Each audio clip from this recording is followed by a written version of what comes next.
Welcome again. Fundamental রাইটের series চলছিল, তো আজকে যেটা শুরু করতে চলেছি সেটা হচ্ছে right to freedom of religion, অর্থাৎ আমাদের ধর্ম পালনের যে স্বাধীনতা দেওয়া রয়েছে ফান্ডামেন্টাল রাইটের মধ্যে আমাদের ইন্ডিয়ান কনস্টিটিউশনে, সেটাকে আমরা ডিটেলসে জানব। তো right to freedom of religion article 25 and article 28-এর মধ্যে রয়েছে। ঠিক আছে, আর্টিকেল 25, 26, 27 অ্যান্ড 28 এই কটা আর্টিকেল নিয়ে রয়েছে। আজকে আমরা পড়ব আর্টিকেল 25-এর সম্পর্কে ডিটেলস জানব। দেখো প্রথমত কি বলছে, আর্টিকেল 25-এর নিচেই লেখা আছে ইন্ডিভিজুয়াল রাইট। ইন্ডিভিজুয়াল রাইট অর্থাৎ এটা ব্যক্তিকেন্দ্রিক অধিকার। বোঝা গেল? এই অধিকারটা যে কোনো একটা ব্যক্তিকেন্দ্রিক অধিকার, মানে সবগুলোই আগে যেগুলো অধিকার বলেছে সেগুলো ব্যক্তিকেন্দ্রিক অধিকার, কিন্তু এই যে 25, 26 এগুলোর মধ্যে কিছু পার্থক্য আছে, যার জন্য 25-এর নিচে স্পেশালি লিখে দিয়েছি আমি ইন্ডিভিজুয়াল রাইট। অর্থাৎ এই যে রিলিজিয়াস রাইটটা পাবে, এটা প্রত্যেকটা মানুষ পৃথক পৃথকভাবে তারা পেয়ে থাকবে। ঠিক আছে, applicable to citizen as well as aliens, মানে সিটিজেনরাও পাবে, ভারতের নাগরিক যারা তারাও এই অধিকার পাবে, এবং যারা ভারতবর্ষের নাগরিক না, বাইরে থেকে ভারতবর্ষে এসছে, এই মুহূর্তে ভারতবর্ষের মধ্যে বাস করছে, তারাও কিন্তু এই অধিকারটা পাবে। ক্লিয়ার? আচ্ছা, তো আর্টিকেল 25-এ কী বলছে সেটা দেখা যাক।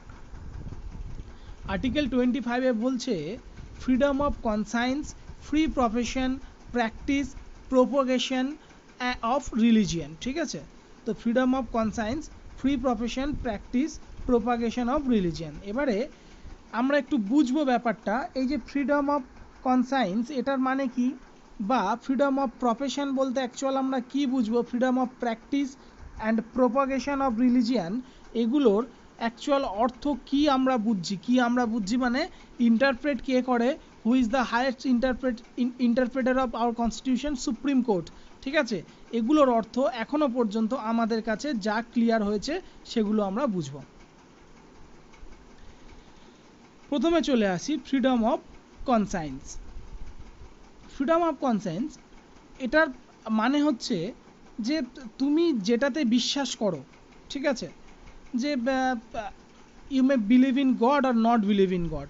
কেউ ভগবানে বিশ্বাস করে, কেউ বিশ্বাস করে না, মানে কেউ আস্তিক প্রজাতির আছে, কেউ নাস্তিক প্রজাতির আছে। ঠিক আছে, কেউ তান্ত্রিকতায় বিশ্বাস করতে পারে, কেউ একটা সুপারস্টিশিয়ানে বিশ্বাস করতে পারে। মানে বলতে চাইছে যে তোমাদের, অর্থাৎ প্রত্যেকটা জনগণের আলাদা আলাদা করে তার যে বিলিভ রয়েছে, ঠিক আছে, বিলিভ অর্থাৎ ধর্মীয় বিলিভ, ঠিক আছে, এই যে ধর্মীয় বিলিভ তার রয়েছে, সেটা সে নিজের মতো করে প্র্যাকটিস করতে পারবে, মানে নিজের মতো করে বিলিভ করতে পারবে। বোঝা গেল? যতক্ষণ না, ব্র্যাকেটে কি বলা আছে দেখো, as long as it doesn't violate the restrictions that discuss in this part. যতক্ষণ না এই পার্ট, মানে এই পার্ট 3-তে অর্থাৎ ফান্ডামেন্টাল রাইটের অন্য কোনো রাইটকে ভায়োলেট করছে না, ঠিক আছে, ততক্ষণ এটা তোমরা করতে পারো। তো কনসায়েন্স মানে ব্যাপারটা আমরা বুঝতে পারছি। তো আমাদের যেটা ইচ্ছা, আমরা যদি মনে করি ভগবানে বিশ্বাস করব তো করতে পারি, যদি মনে করি ভগবানে বিশ্বাস করব না তো না করতে পারি, যদি তান্ত্রিকতায় বিশ্বাস করি সেটা আমার ব্যক্তিগত ব্যাপার, আমি আমার বাড়িতে বসে হোম যজ্ঞ এটসেট্রা করতে পারি। আমার যদি কোনো সুপারস্টিশিয়ান থাকে সেটাকে আমি ইউজ করতে পারি, এক্ষেত্রে কেউ কিন্তু কোনো রকম বাধা দেবে না। ঠিক আছে, যতক্ষণ না কি এই আমার সুপারস্টিশিয়ান বা আমার বিশ্বাস এগুলো যদি আর্টিকেল কোনো এই ফান্ডামেন্টাল রাইটের অন্য কোনো আর্টিকেল না ভায়োলেট করে।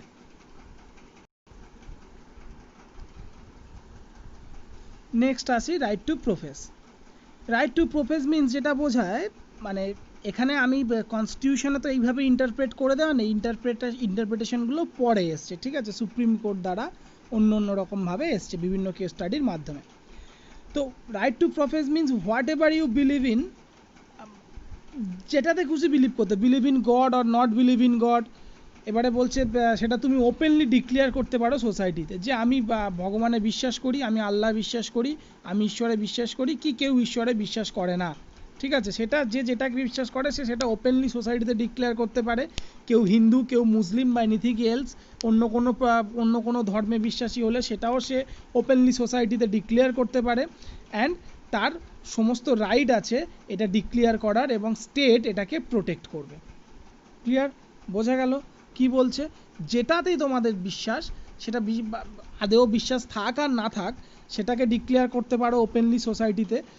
এবং কেউ যদি হিন্দুত্বে বিশ্বাস করে, কেউ যদি মুসলিম এই ধর্মে বিশ্বাস করে, হিন্দুত্বে বলবো না, হিন্দু ধর্মে যদি কেউ বিশ্বাস করে বা মুসলিম ধর্মে কেউ বিশ্বাস করে, তাদের এগুলো অধিকার আছে যে ওপেনলি এগুলো ডিক্লেয়ার করার, এবং স্টেট সবসময় এটাকে প্রোটেক্ট করবে। বোঝা গেল? মানে এমনটা নয় যে স্টেট তাকে এটা প্রোটেক্ট করবে না। কেউ নাস্তিক, তাকে জোর করে মেরে আস্তিকতা করানো, মানে আস্তিকতাতে ফেরানো হবে, বা কেউ মুসলিম, তাকে জোর করে হিন্দু করা হবে।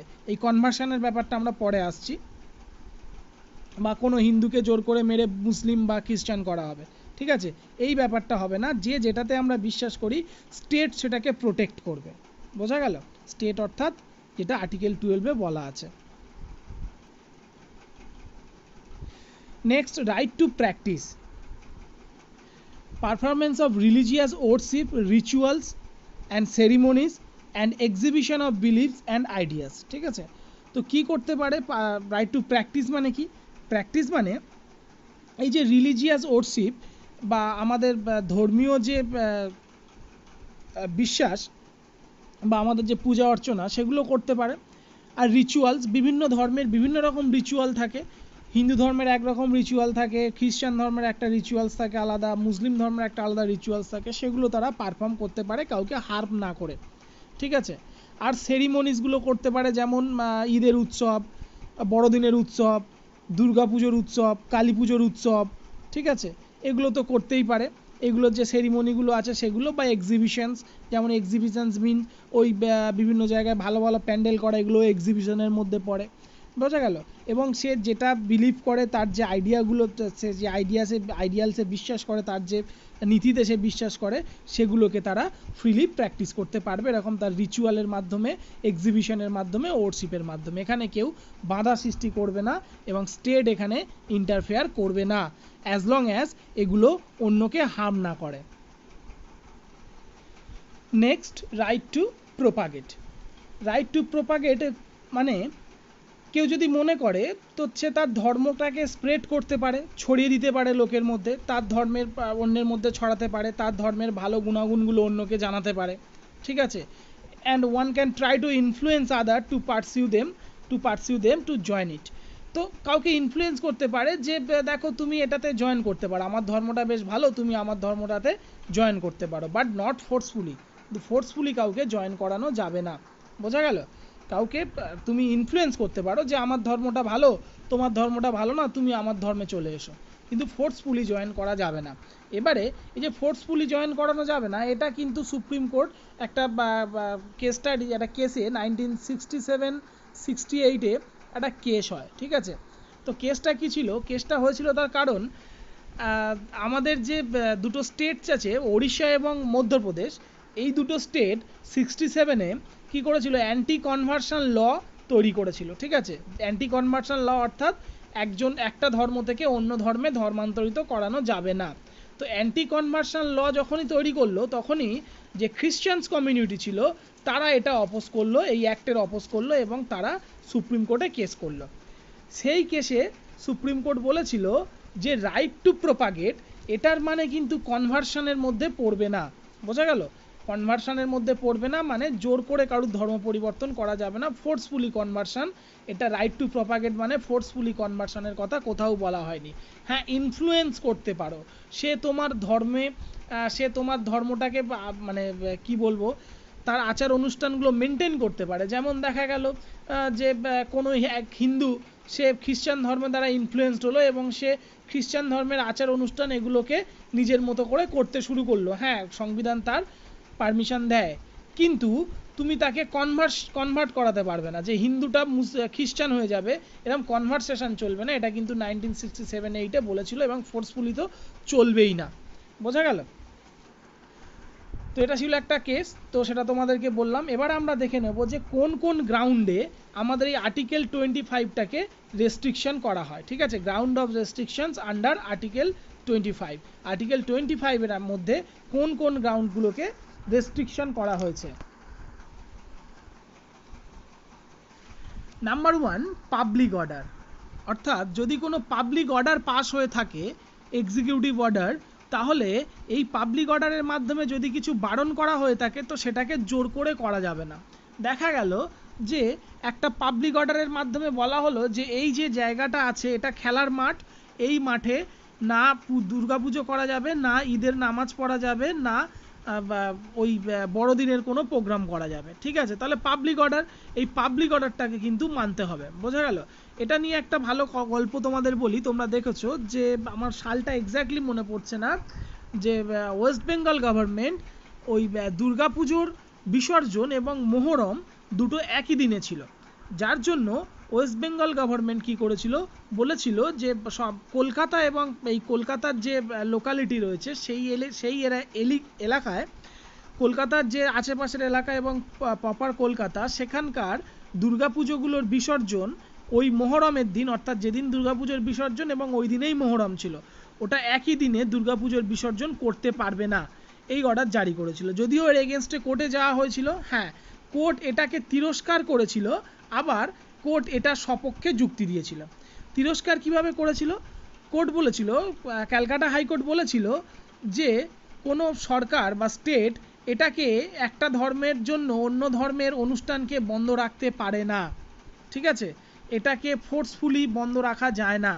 হ্যাঁ, কোর্ট বলেছিল যে এরকম কোনো একটা প্রক্রিয়া চালু করতে, বা কোর্ট এটা অর্ডার দিয়েছিল যে এরকম কোনো প্রক্রিয়া যদি দেখা যায় যে সেই জায়গায় দুটো ধর্ম পাশাপাশি যদি পালন করা হয় তাহলে সেখানে ল অ্যান্ড অর্ডারের প্রবলেম হতে পারে, সেক্ষেত্রে দুটো ধর্মকেই বা কোনো একটা ধর্মকে তাদের পারমিশন নিতে হবে, যে মানে পুলিশের পারমিশন নিতে হবে যে ওদিন পুলিশ আমাকে দুর্গাপুজোর বিসর্জন করতে ছাড় দিচ্ছে কিনা, বোঝা গেল? তাহলে পাবলিক অর্ডারের ব্যাপারটা কিন্তু কোর্ট শেষমেশ মেনটেন রেখেছিল। পাবলিক অর্ডার থেকে আমাদের ক্যালকাটা হাইকোর্ট কিন্তু সরে আসেনি, কিন্তু যে মনোপলি একটা অর্ডার জারি করেছিল যে ওদিন কেউ করতে পারবে না ওই এলাকায় দুর্গাপুজোর বিসর্জন, সেটাকে ক্যালকাটা হাইকোর্ট বারণ করেছিল। যে মনোপলি একেবারে এ টু জেড সকলকে বারণ করে দিলে হবে না, যাদের করার মতো সুবিধা আছে, যারা করতে পারবে, যাদেরকে স্টেট প্রোটেকশন দিতে পারবে, তারা কিন্তু করতে পারে। আচ্ছা, এবারে আসি মোরালিটিতে, ঠিক আছে? এটা একটু ভুল আছে, একটু মর্টালিটি হয়ে গেছে, এটা একটু ঠিক করে নিও, মোরালিটি করে নিও, ঠিক আছে? এটা টাইপিং মিস্টেক আছে। তো এটা পরেরটা আসি মোরালিটিতে। তো মোরালিটিতে কি বলছে যে যেমন সতী সিস্টেম, যে সতীদাহ প্রথা ছিল আগেকার দিনে, ওটা তো একটা রিলিজিয়াস প্র্যাকটিস বলেই করা হতো, তো এই সতী সিস্টেম এই ব্যাপারটাকে চলবে না। তারপরে যেমন চাইল্ড ম্যারেজ, যে বাচ্চাদেরকে বিবাহ দেওয়া, এটা চলবে না। ফিমেল ইনফেন্টিসাইডস মানে তোমরা বোঝো প্রত্যেকেই, তো এই ব্যাপারগুলো চলবে না। আর একটা আছে, ফিমেল ইনফেন্টিসাইডস মিনস ওই কন্যা ভ্রূণ হত্যা।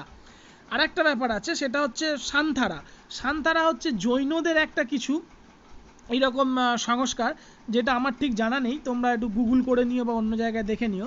তো এগুলো হচ্ছে বন্ধ করা হয়েছে, ঠিক আছে? এগুলো কিন্তু বন্ধ করতে হবে, এগুলো আর্টিকেল 25 পারমিশন দেয় না। নেক্সট, হেলথ রিলেটেড ক্ষেত্রে কিন্তু যদি কোনো হেলথের ব্যাপার থাকে সেখানে কিন্তু রেস্ট্রিকশন লাগাতে পারে। আমার মনে হয় না যে এই মুহূর্তে এই হেলথ রিলেটেড ব্যাপারটা কি জিনিস, কোথায় রেস্ট্রিকশন লাগাতে পারে, এটাকে নতুন করে তোমাদের বোঝানোর দরকার আছে, কারণ এই যে করোনা সিচুয়েশন, এই সব ক্ষেত্রে তোমরা নিজে থেকেই অভিজ্ঞতা লাভ করেছো। আচ্ছা, এরপরে আসি other provisions mentioned in the part 3 of constitution.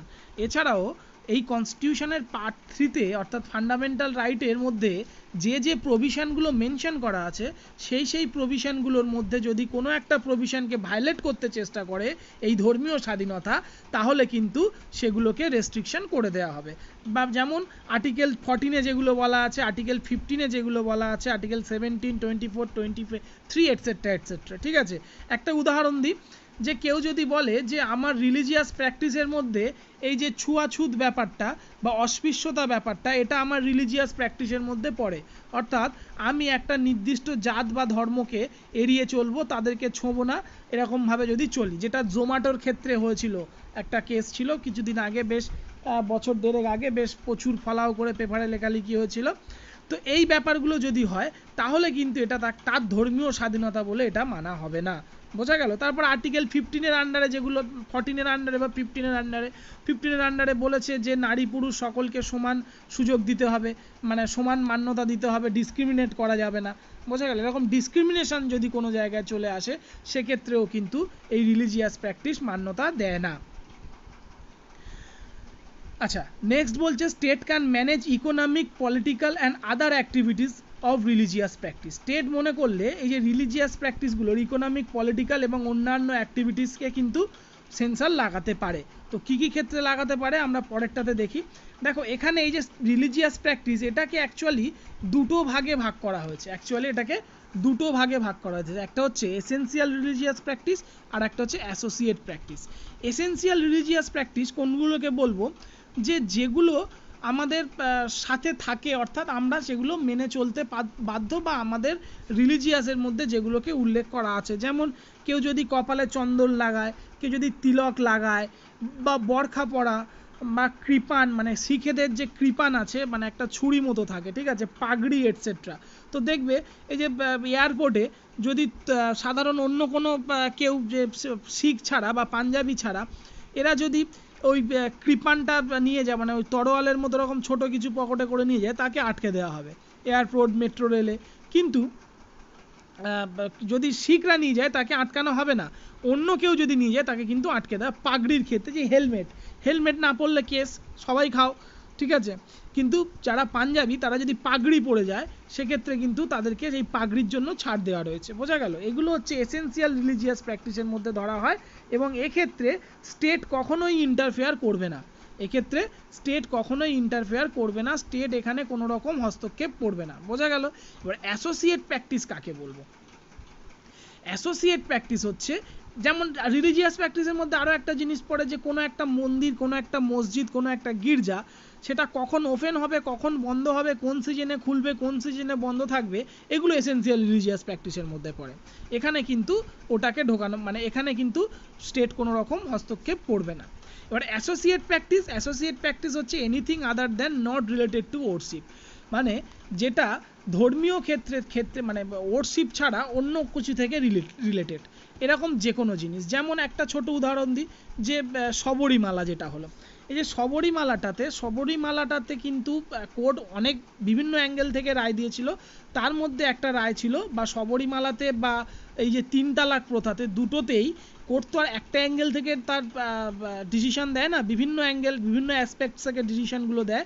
তো একটা বোথে দুজন, শবরীমালা এবং এই আমাদের 3 তালাক, এই দুটোতে কিন্তু মানে কোর্টের একটা দৃষ্টিভঙ্গি সমান ছিল, সেটা হচ্ছে এই দুটো কোনোটাই এসেনশিয়াল রিলিজিয়াস প্র্যাকটিসের মধ্যে পড়ে না, এই দুটোই হচ্ছে অ্যাসোসিয়েট রিলিজিয়াস প্র্যাকটিসের মধ্যে পড়ে। অর্থাৎ যেহেতু অ্যাসোসিয়েট রিলিজিয়াস প্র্যাকটিসের মধ্যে পড়ে, সেখানে স্টেট বা আমাদের ল সেখানে ইন্টারফেয়ার করতে পারে। যেমন শবরীমালার ক্ষেত্রে কি হয়েছিল? শবরীমালার ক্ষেত্রে হয়েছিল যে একটা নির্দিষ্ট বয়সের মহিলাদেরকে সেখানে ঢুকতে দেওয়া হতো না, যেটা আর্টিকেল 15-কে হার্ম করছে, বোঝা গেল, যেটা আর্টিকেল 15-কে হার্ম করছে, এবং এটা অ্যাসোসিয়েট প্র্যাকটিসের মধ্যে পড়ছে, এসেনশিয়াল প্র্যাকটিসের মধ্যে পড়ছে না। তার কারণ হিসেবে কোর্ট বলেছিল যে সাউথে ওই ধরনের আরও 2000 মন্দির আছে, কিন্তু এরকম কোনো মন্দিরে ওই নিয়মটা নেই, কেবলমাত্র ওই মন্দিরে রয়েছে, সুতরাং এটা এসেনশিয়াল প্র্যাকটিস নিশ্চয়ই না, এটা একটা অ্যাসোসিয়েট প্র্যাকটিস। ক্লিয়ার? আচ্ছা, তো এই হলো আমাদের আর্টিকেল 25, ঠিক আছে। এছাড়াও আরেকটা কথা বলে রাখি, যে হিন্দু রিলিজিয়ানের কথা এই আর্টিকেলে বলা হয়েছে, সেই হিন্দু রিলিজিয়ানের মধ্যে বুদ্ধিস্ট, জৈন অ্যান্ড শিখস, এদেরকে কিন্তু এই আর্টিকেল 25-এ যে আদার্স অ্যাসোসিয়েট বা এসেনশিয়াল রিলিজিয়াস প্র্যাকটিসের মধ্যে যে মানে রিলিজিয়ানের কথা বলা হয়েছে, হিন্দুদের মধ্যেই এদেরকে রাখা হয়েছে, ঠিক আছে, হিন্দুদের মধ্যে এদেরকে রাখা হয়েছে।